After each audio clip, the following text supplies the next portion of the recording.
when you're a YouTuber at this level, you have to set up the next big thing. Myka was saying it's quicker to adopt a child from China. She already had a name picked out before she even had a child picked out. Huxley. One of the things that makes a great story is great characters. Huxley in particular brought so much viewership to their channel. He's kind of the new moneymaker for Myka. It's all been this really great buildup, then almost like a night and day turn. It all came crashing down. Probably one of the most disgusting things that I've ever seen a family vlogger do. Let's get into it. I'm pretty sure a lot of people know about this at this point. There's going to be a new documentary that'll be coming out here. We don't know what streaming platform yet, but apparently it's said to be coming out sometime this year. So the documentary is focused on the Stauffer family. The documentary is called An Update on Our Family, and it's directed by Rachel Mason. So the Stauffers are a family on YouTube that, I hate using this word, rehomed their adopted son after 3 years.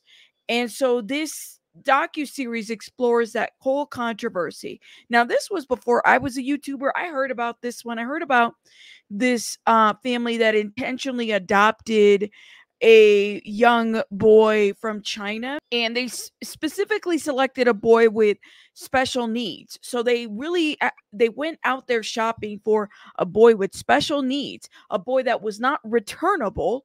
And they basically used him and exploited him on their channel for clicks and views. And the channel grew and grew and grew. And this is a family channel. The channel's name was The Stauffer Life. And they were just your typical family vlogging channel, right? I've always had some reservations about family vloggers because of the fact that, you know, their kids are being, in my opinion, exploited. They're being filmed every second. We want to focus, if we could definitely focus on what Hollywood does to, child stars, but we haven't really paid attention to what happens to those children that don't have the capability to agree to be filmed. And somehow there are these parasocial relationships that people build, that there's a lot of weirdos that watch, and people are watching these children grow. And sometimes they don't even realize that they're being filmed. Well, that is what happened to this little boy that was adopted for clicks and views. That's how I'm going to say it. So there is this new documentary that's coming out, and the documentary name is called An Update on Our Family.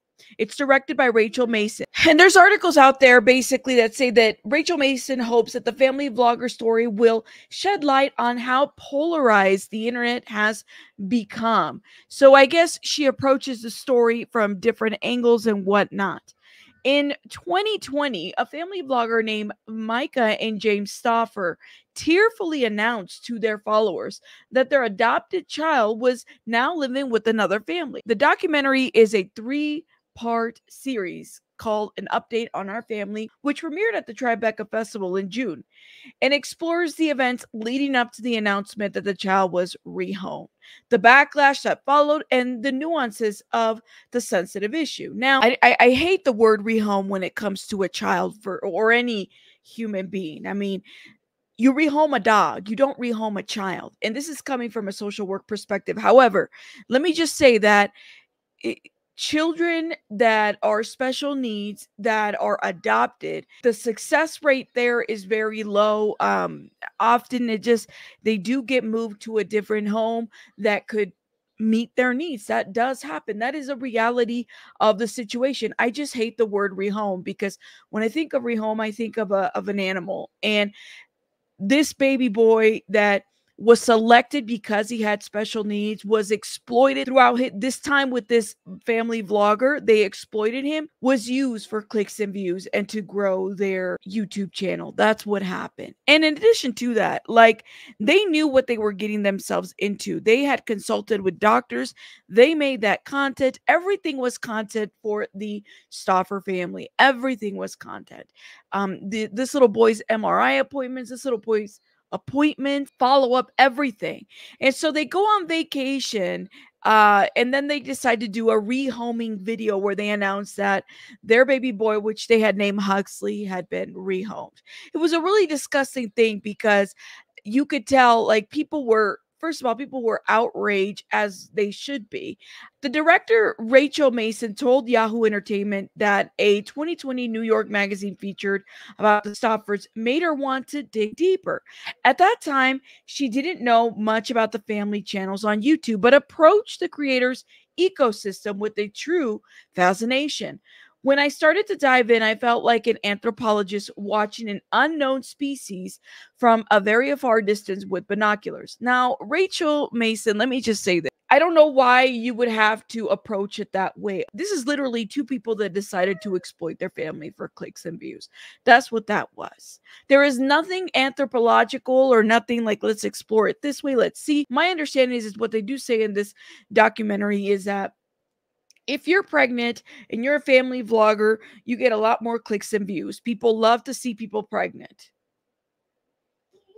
I really should have done a lot more when I was pregnant with baby Bunny. I made one announcement and I didn't even tell everybody the deeds to that situation. The director is quoted saying, "When I started to deep dive, I felt like an anthropologist watching the unknown species from a very far distance with binoculars," which means he probably just watched a bunch of YouTube videos to figure out the situation.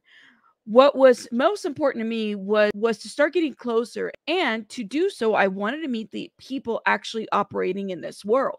I wanted to understand their appeal and how they maintain their audiences. The Stauffer family began posting on YouTube as a family in 2014, sharing everything from products they enjoy to tearful stories about miscarriage and parenting difficulties. By 2017, the Stauffers traveled with their 3 biological children to China to adopt Huxley, an autistic toddler. They posted frequently about his challenges, from the behavioral impact of his trauma, from events leading up to the adoption to his medical prognosis.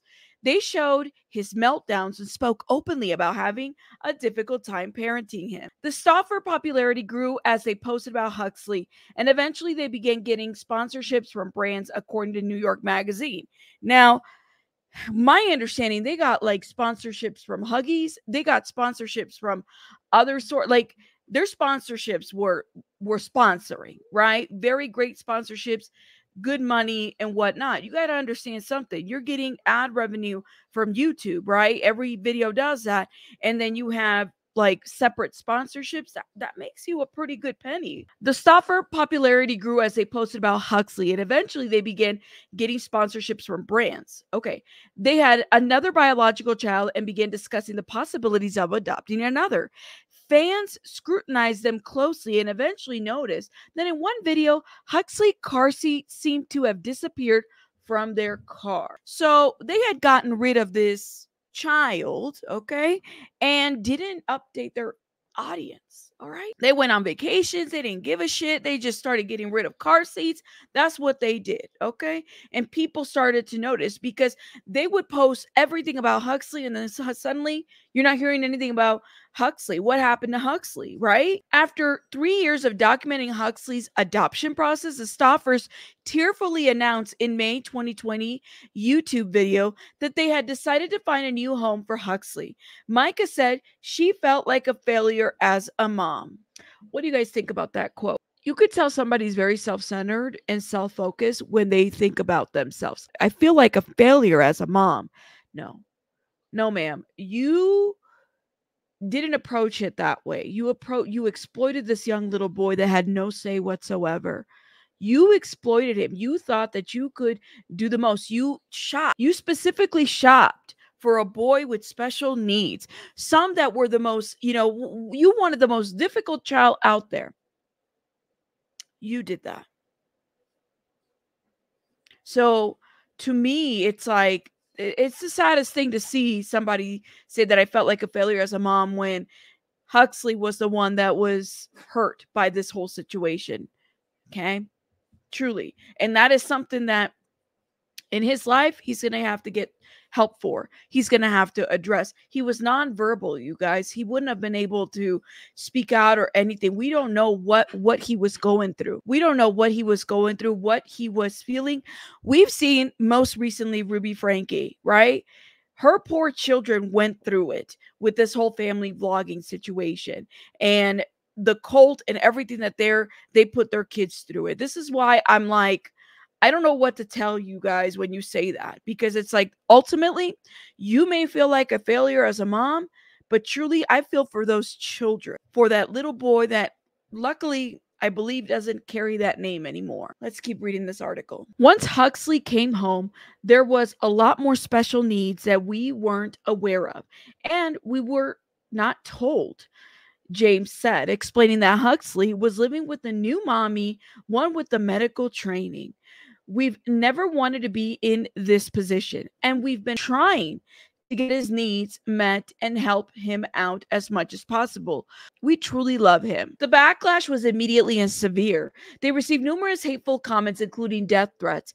Other creators went from encouraging them to insulting them, leading the Stauffers to shut down their channel. Some of those videos from other creators are featured in documentaries. Mason said she chose to include them because they created a portrait of a culture that the Stauffers were a part of. So are you, Rachel Mason, the director, are you trying to shame the creators that were calling her out? Like, calling the family out? See, are you only examining this family, or are you going to look at Ruby Frankie's family too, and Bonnie and all of them? I'm wondering. I'm asking for me, not a friend, for me. I want to know. A portrait of a culture that the Stauffers were a part of. No, they used that boy for clicks and views. That's what they did. You know how some celebrities, y'all remember when Paris Hilton adopted the little Chihuahua and she would carry him in her bag, like, you know, like he was like I don't know, along with their Prada bag. Y'all remember that? That's how I see this situation. They carry that little boy along with their Prada bag every time something was going on. That's what they would do. That's how I see that situation. This is not the culture that they were a part of. This is the culture. This is the fact that people were mad that they used this little boy and they got called out. Now, do I agree with death threats? No. I don't feel like shit like that gets anybody anywhere. But I do believe that people have the right to express themselves when something makes them mad. Something like that upset them. And people were calling them out for a while. We see how brands encourage their content and how fans cheer them on, and then started to have expectations, she said. Then we see how more people in the YouTube community started sleuthing and seeing things that disturbed them, which is how the whole story eventually became exposed. Yeah, that's how it started with Ruby Frankie and her family, right? Like, people were calling them out. They knew about the abuse. Shout out to the people in the community that were like, this is, something's wrong here. Something's up here.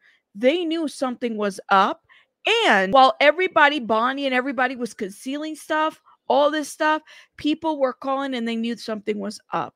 And everybody maintained quiet to make sure that they could seal their brand deals, keep their monies, have a thriving YouTube channel. Yeah. That's how I see this situation. Look where we're at. Look where Ruby Frankie's kids are at right now. Look what happened. To do more than just rehash a terrible situation and the critical response to it, Mason felt she needed to hear from someone who had experience with the dissolution of an adoption to be able to properly tell the story. The docuseries team spoke with a mother who posted on Reddit that Myka Stauffered her child. In her post, she felt the need to write "No death threats, please," which I found to be one of the sadly consistent themes in general in the film. How conditioned people have become to getting the most hostile kinds of responses, Mason said. She was able to expose just how unthinkable it is for a family to grapple with that decision. Another voice Mason found essential in explaining the Stauffer story was Hannah Chow, a YouTuber who is also a transracial adoptee. Chow articulated how the YouTube community had carefully examined their channel in months leading up to their videos and how their audience had consumed their content. Mason said she helped to explain the story with the kind of personal nuance that came from her own story. Ultimately, Mason doesn't see the project as an expose on the Stauffers or family vloggers, rather the reactionary and polarized system that currently exists on the internet. Expectations for creators are really high, and I fear that we have set ourselves up collectively to become more extreme in our behavior, she said. I hope that we find a way to become more humane through the telling of the story. Myka does not post on social media anymore, though James maintains a YouTube channel about cars called Stauffer Garage. Huxley no longer goes by that name. His new adoptive name family chose not to participate in the docuseries, which premiered at the Tribeca Festival. An update on our family has not yet announced a general release date. So of course we're going to be watching that documentary. Now I was not a YouTuber when this story broke, right? And I definitely want to give credit to a couple of channels that I felt like really broke the story down, really showed receipts. One of those being T-Spill. I'm going to give some commentary, just a little bit, to what she showed those receipts, okay? To give us some perspective on what this documentary is going to show, what this is about, the culture of the YouTubers that were so hateful, okay? Let me show you, and maybe some reasoning behind that, okay? Maybe some reasoning behind that. Myka and James Stauffer are family channel vloggers that make content on YouTube documenting their life as a large family. Myka started doing YouTube over 5 years ago, and she uploads your typical family channel content like pregnancy updates, hauls, mum hacks, and of course vlogs. Myka also has another channel with her husband James called The Stauffer Life. This video is about 4 years old, so keep that in mind. So clearly, Myka has not posted since. It sounds like she kind of took a hiatus, and James has a channel where he talks about cars and cleaning cars and whatnot. And has nearly 330,000 subscribers. In Myka's early days on YouTube, she had 3 biological kids and started talking to her husband about possibly adopting a child in May of 2016. In the summer, I think it was around May timeframe, my husband and I started talking about adoption. Myka explains in great detail how she's very comfortable with dealing with children who have special needs. We most likely knew we wanted a kiddo that was a special focus kiddo, meaning that they had a medical condition, or maybe they had a disease, or maybe they had a diagnosis. So they intentionally were shopping. Okay, I hate to use that word, but that's what it was. They were intentionally shopping for a child that had medical needs, special needs. They wanted that, okay? This wasn't like, oops, we adopted a child and then we found out that he was special needs. No, they wanted that. It is unfavorable. Any of those things could be a possibility. She even said she was comfortable with 99 out of 100 conditions from a list that she was shown of possible conditions a child may develop or have. Myka posted a series of 3 videos to her channel detailing the adoption process and showing people how they found the child they wanted to adopt. So look at this. China Adoption Journey 1. I found my son. She's calling him her son. China Adoption Journey. Big news, part 2. Big news, clickbait. And then China Adoption Journey 3, Huxley's diagnosis. It's getting real. Trying to do the face that she did, y'all. It's getting real. Look at this shit. Did she like, this is what got her views. This is what got her the views. Okay? The views pay the bills. Yes, they do. In part 2 of the adoption story, she tells us that they found out from the adoption agency and the adoption doctor that the child they were looking to adopt had a condition that actually scared them at first. Despite knowing he had a condition that could possibly get worse over time, they still wanted to adopt him. So he had a condition, poor child had a condition that could get worse over time. They knew, they still proceeded with the adoption. This wasn't like, I didn't know, it became too much. We were not educated. So the video that they did afterwards about the fact that they didn't know that he had all these needs was bullshit. Did they do this for views? They used that baby boy for views. That's what they did.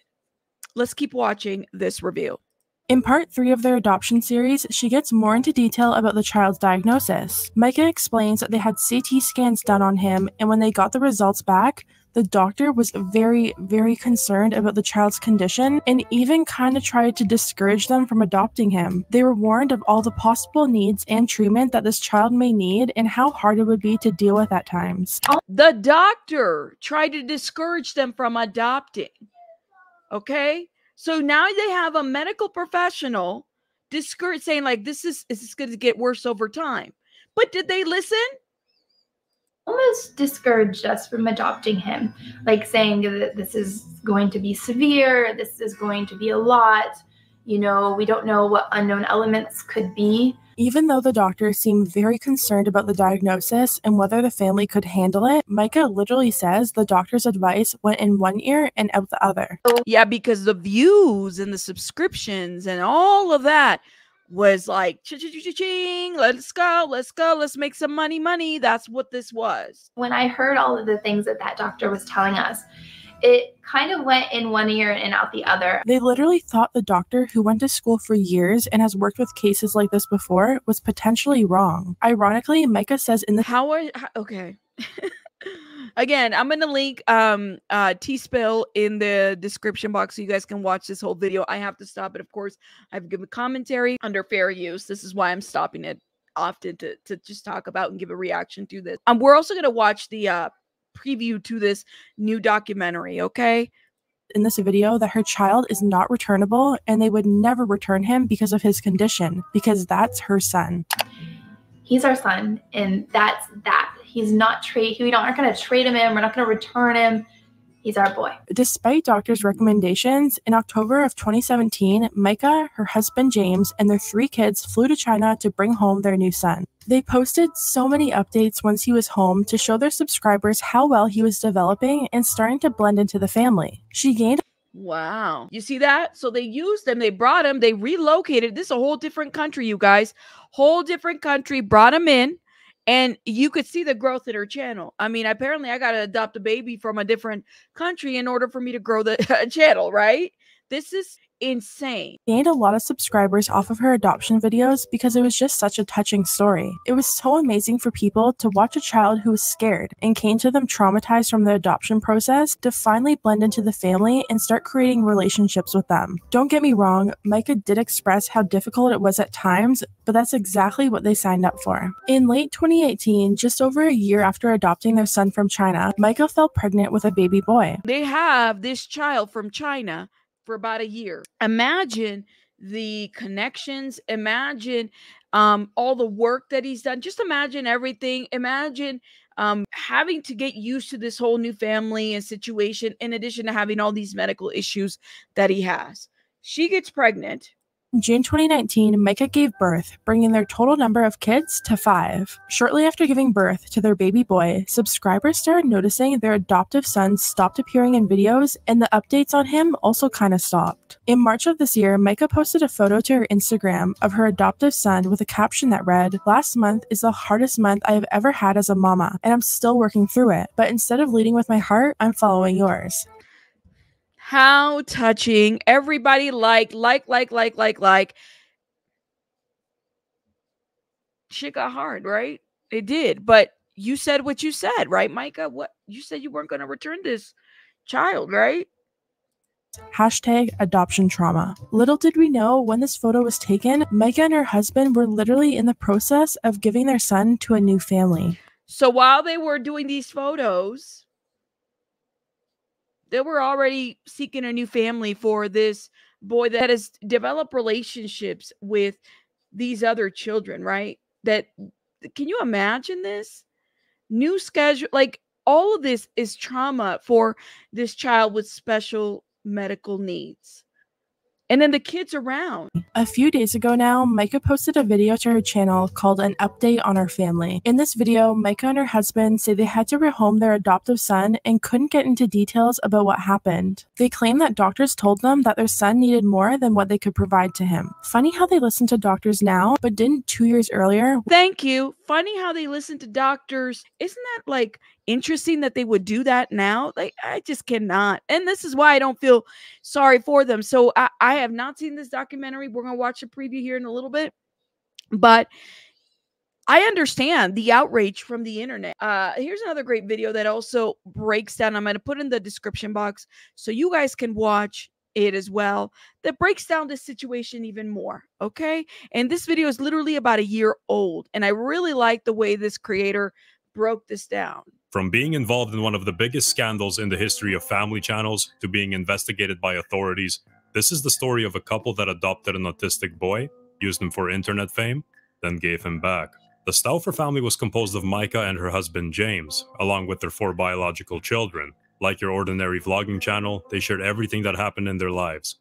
Vacations, grocery trips, shopping sprees. But more than anything, their audience was drawn to the dramatic and intimate moments that they shared with them. Pregnancy updates, struggles of parenthood, even going as far as vlogging the birth of their children, live. So let me ask you guys a question. For those that are fans of family vloggers, like, what is it about, like, I can understand, you know, going to see a new baby or whatever and being born and then following the family, but y'all tell me, like, what is it about this specific content that really attracts folks? Because at the end of the day, I think that this is just sad to me in the sense that the kids don't have a say, that there is this like parasocial relationships that are out there they don't even know exist, right, from these strangers. You know, I'm kind of wondering what you guys think about that. Major companies began sponsoring them. They had multiple thriving YouTube channels which were making them money. But this was the beginning of the end. Myka and James got a taste of the high life. They wanted more. More views, more money, more fame. On July 6, 2016, Myka released a video in which her and her husband James revealed they would be adopting a boy from China. We're gonna adopt from China. We are gonna be adopting a little boy from China. Look at this. So this creator also captured this, like, that she started capturing this way before the adoption, which is what we saw on T-Spill. Happy birthday, Huxley. Adoption update, part 6, China adoption. Photo reveal, Huxley's photo reveal adoption update, part 4. China adoption journey, part 3. Huxley diagnosis. Look at these views. China adoption journey. Big news, part 2. I found my son. Why are we adopting? How many kids will I have? Clickbait, like complete clickbait from this. And I mean, like I said, like, you know, YouTube is clickbait, right? That's how we make, I mean, you have to make a video clickbait, but what concerns me is like how they use this poor baby. China adoption, Naomi's gotcha day and adoption day. Look at this. And this is other vloggers as he's comparing China adoption, Lincoln and Penelope gotcha day. They call it the gotcha date when there's an adoption. And some of these views, literally 4.8 million, 4.2 million, adopting 2 kids. Like, you got this couple. Look at the way that they're using these children. Scarlett's adoption. I mean, it makes you wonder if they're still together or like what happened there. I don't know. I'm curious. Myka began covering the journey about a year before they adopted the boy. Countless updates, photo reveals of the child, information on the medical diagnosis. A total of 27 videos were made prior to the adoption date. In one of the update videos, Myka said the doctor told her there was going to be severe medical conditions and warned her about adopting him. So she was warned before. We saw that in that other video. She was warned before about this. She decided not to listen. That's what she did. Going to be severe. This is going to be a lot. We don't know what unknown elements could be. They decided to go through with it anyways and stated their son is non-returnable. This is important to note for later. If anything, my child is not returnable. From March 2015 to June 2017, she gained over 100. Look at this. Look at this. Big announcement. Baby number 4, 11 months. 85,000 subscribers. Fast forward 4 months to October 2017, and it was now time to pick up their boy from China. They posted that on Facebook. Myka Stauffer, we need our son today, and I want to thank everyone for helping us make it to this day and helping answer all my questions. Thank you. Somebody said in the comments, I can't wait to see your first moments. What an amazing day this will be. Everybody was for it. Everybody was supporting her. Now, I kind of have to wonder if there were any like fundraising for this or what happened exactly, because everybody was following her journey. If you follow the story, let me know your thoughts in the comments. Up their boy from China, as they called it, Gotcha Day. This would also become their most viewed video with over 5.5 million views. The whole adventure was so the adoption is called Gotcha Day. Is that what when it's international, or is that just a thing that they say? Let me know if you guys know, because I'd never heard that. Gotcha Day. The plane ride, the train ride, stepping foot into the agency, their first hug with their son, all of it. It was also at this moment that they began uploading videos of the process to their joint channel, Wow. The Stauffer Life. The channel grew from 80,000 to 131,000 subscribers Look at that. in just that month alone. In addition, their monthly average views went from 200,000 to 2.5 million. Huxley was the star of the show. Every thumbnail had his face in it, every title had his name. All right, talk about exploitation. This is how they use this boy for views. They adopted him for views. Come meet Huxley. China adoption story week 7 week. Taking Huxley to the Asian mark. Take Huxley 2. Huxley's first time at Disney World. So they took him at Disney World. Look at this. Huxley is learning to talk, a new word. Huxley's food anxiety. It's been 3 months since I brought Huxley home. Huxley's first day of preschool, special needs. Like the way they promoted this kid, special needs, everything was put out there. I think that they probably promoted this son more than they did their other children. He's starting preschool. He's starting. Huxley's first time talking on camera. Huxley's first time. Huxley can't take it anymore. Huxley can't. Poor little baby boy. Like, oh my God, they used him. That's what they did. Every few months, Myka would make update videos on how he was doing. If you are on my channel and you are here for the Huxley content, give this video a thumbs up. This is where Oh, this is disgusting. If you are new to my channel and you're here for the Huxley content, give it a thumbs up. What? If you're here to see my children, give it a thumbs up. I cannot. I know I'm going hard, you guys, but it's so upsetting to see this. It really is. To know the outcome of what happened, what they did to this baby boy, I can't. This is where things began to get a little twisted. In between the vlogs and the adoption updates, Myka and James started sharing everything possible regarding the boy. At first, they would share videos which were rather innocent in nature. Huxley learning how to talk, how he's adjusting to his brother, his first time talking on camera. But then the videos became extremely personal and private. They were sharing visits to the doctor. Look at this. They're sharing like videos of this is just so sad to me. But anything for content, because Huxley made them money until it became too hard, right? Huxley had meltdowns. They shared details of their son's medical diagnosis, speech therapy classes. Are you gonna go speech therapy? His MRI scans and results. Oh my God. See, he didn't even want to be on camera. You could see that. Oh my The titles of these videos were also intense and carefully crafted. Look at autism won't stop him. Autism can't stop him. Does this meet his sensory needs? Huxley's first time at speech therapy. Our autistic son starts talking. Huxley's food anxiety. Huxley's food anxiety from Huxley's MRI diagnosis. Rightfully so why people were angry. I get angry just looking at these titles. Come on, guys. Like, none of this kid can't consent. He was brought from a different country to live with this family for clicks and views. Often involving his medical conditions, health scares, or simply clickbait that brought the viewer in. The stronger an emotional response, the more views they got, the more money they made. Myka used herself for clickbait purposes as well. This methodology didn't just end at Huxley. In one video, she and her husband James were in the car with their children in the back. She began to cry hysterically, stating that her lymph nodes have swelled up and she's scared that it could be something serious. Myka then said she visited a doctor, and he told her it's either nothing or it could be lymphoma, which is a form of cancer. Don't your like lymph nodes swell up because like if you get sick? Like I know I've had mine swollen. It doesn't always mean cancer, guys. It usually means you're sick, you're battling an infection or something. But I could be wrong. Let me know. He's like, it's either nothing or it could be lymphoma. The video prolonged with her and James crying in the front seat. Publicize this possibility, but But she did, because it meant views. Thank you. Shout out to the person. But you did. But you did.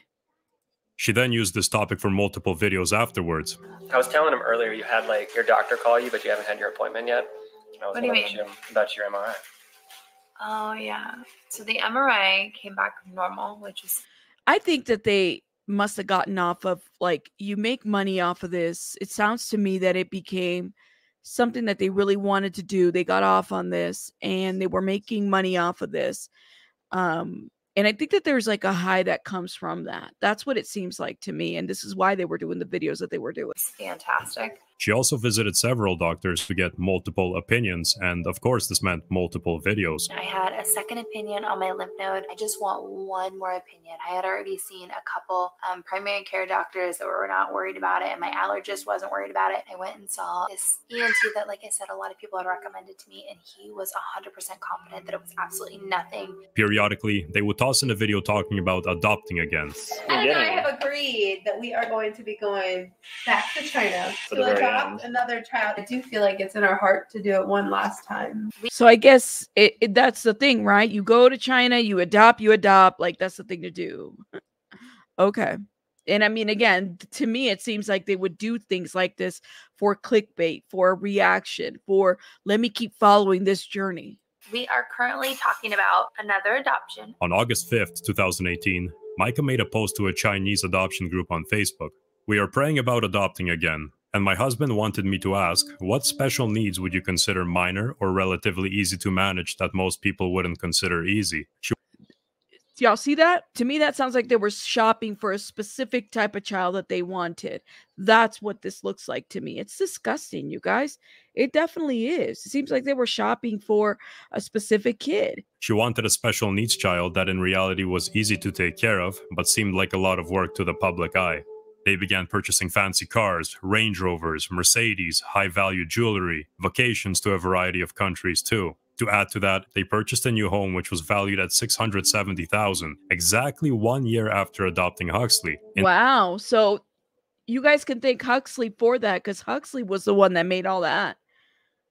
Right? In that first year, Myka gained nearly 400,000 subscribers too. James had his own personal success as well, the Stauffer Garage, where he cleaned cars and shared detailing tips, often showcasing before and afters of the vehicles he cleaned. And by the way, that's still an available channel that is up there. Began to escalate just 1 month after they moved into their new home. Myka revealed major news to her family and her audience.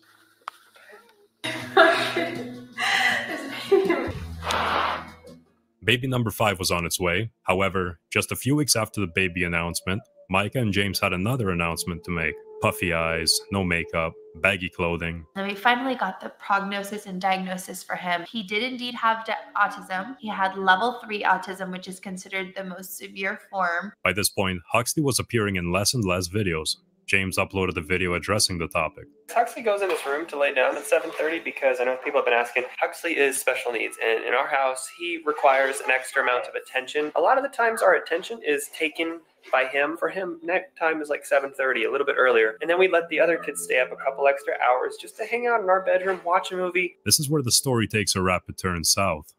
So it's like they were wanting him to go to sleep because he was just too much of a handful to deal with. So maybe that's what it was. Separate him with the other kids. That's what it seems like. YouTube appearance was on December 22nd, 2019. Things became super suspicious for regular. And the title of this video is "I've been struggling with this: Day in the Life of a Mom of 5." Their viewers. The person behind fan account Myka Stauffer Fan tells BuzzFeed News that when she asked about Huxley's whereabouts, Myka blocked me immediately. 1 month later, Myka and James go on a vacation to Bali and take only their youngest child, the newborn.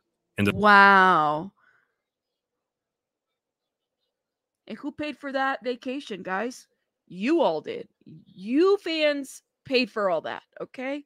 Paid for the house, paid for everything. You guys paid for it. For the Huxley content, okay? In the time frame between February and May 2020, Myka continues posting photos of her and her biological kids. Rumors continued circulating the web that Huxley was abandoned, until they were no longer just rumors. A video titled "An Update on Our Family" was uploaded to their channel on May 26, 2020. This is by far the hardest video James and I have ever publicly had to make. We haven't made this video yet. It's because we've been trying to protect his privacy. After pouring our guts and our heart into this little boy, anything that happened in the home that was hard for Hux, that's not fair for me to put out there publicly. That's his privacy. What? Oh, wait a minute. The MRIs? The autism diagnosis, that he could eat now, he doesn't eat, foods are triggers.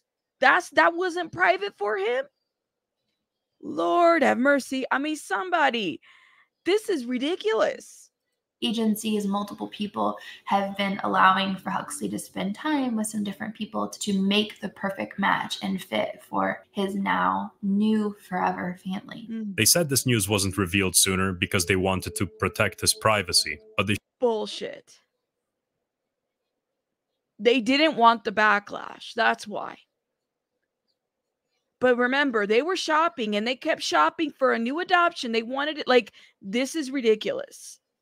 shared every possible detail of his life leading up to this event. There was no privacy to begin with. So where exactly did they send the boy? Several days later, the Delaware County Sheriff's Office released a post addressing the situation. The Delaware County Sheriff's Office has received several inquiries regarding the welfare of a local 5-year-old child who was recently given up for adoption.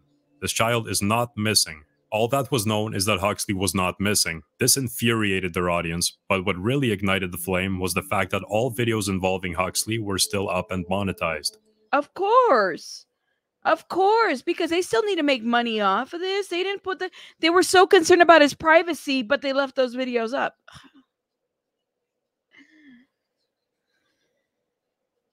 That, I guess that was okay, right? Like, they could do that. I don't know.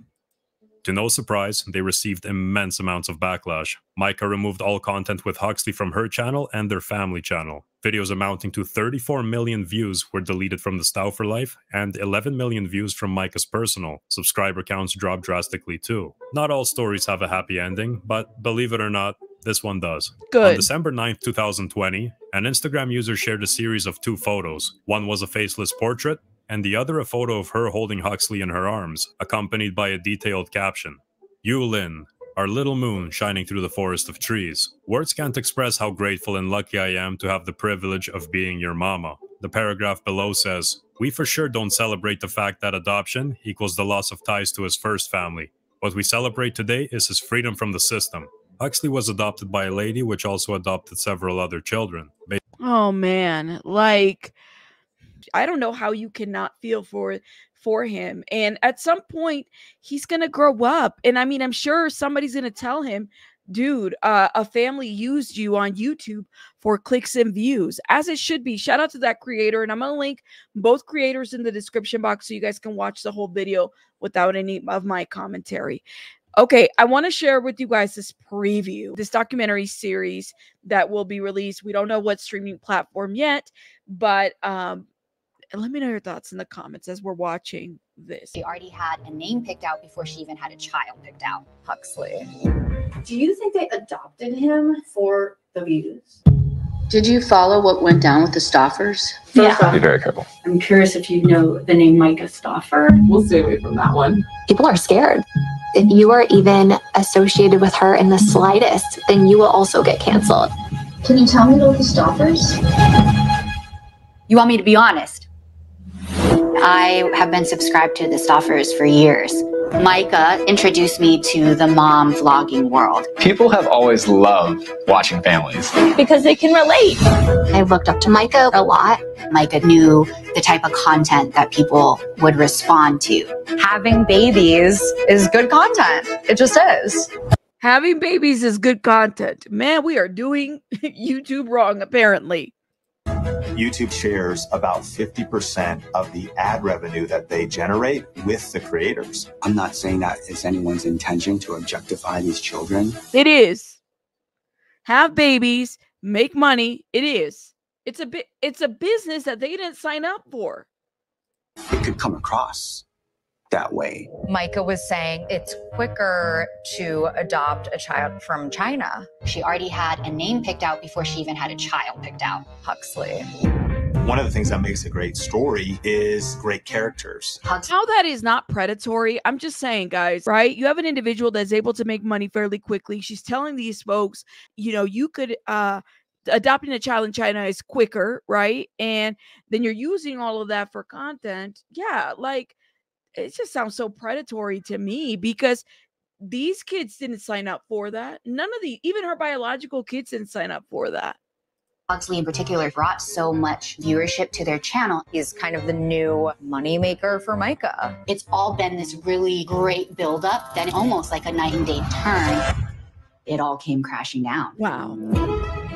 For 2.5 years, Huxley was the star. And then he had just kind of disappeared from the channel. People were asking, where is Huxley? What exactly are they hiding?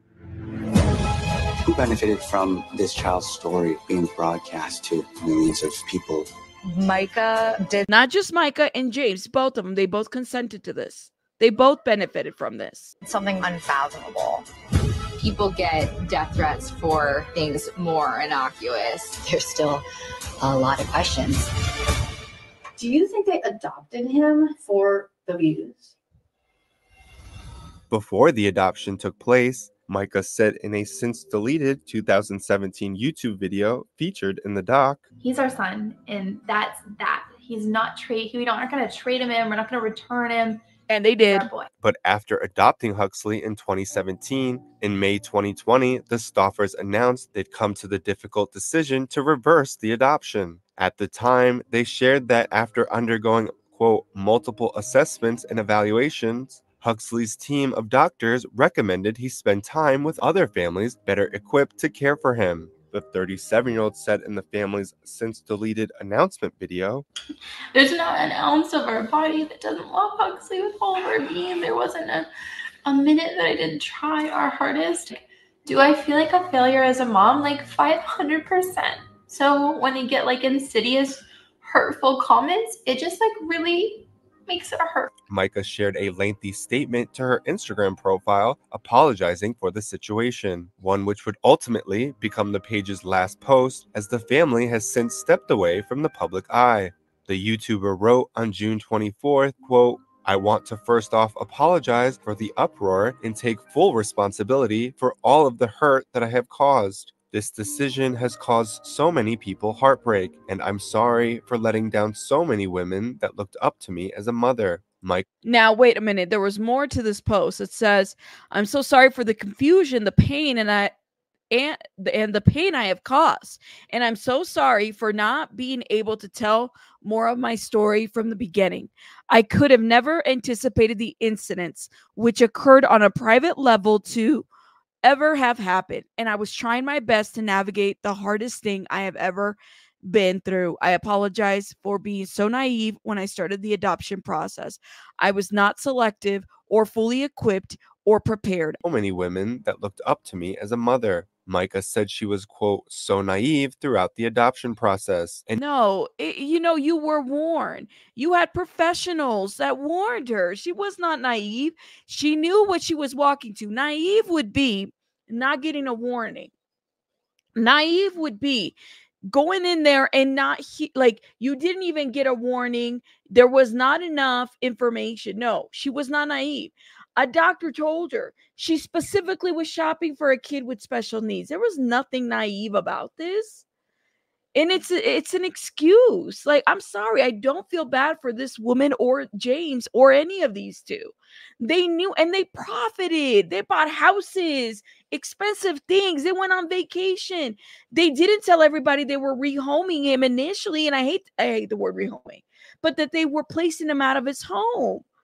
That is what gets at the core of this whole thing. As a social worker, they failed. Like, I'm sorry. They did this for clicks and views. And I'm glad that, if anything, I hope that this documentary shows what people truly feel for this whole situation. I do feel like they used that child, and they would probably use other ones. And they walked into this situation knowing what they were getting themselves into, thinking that they could they could create content out of this.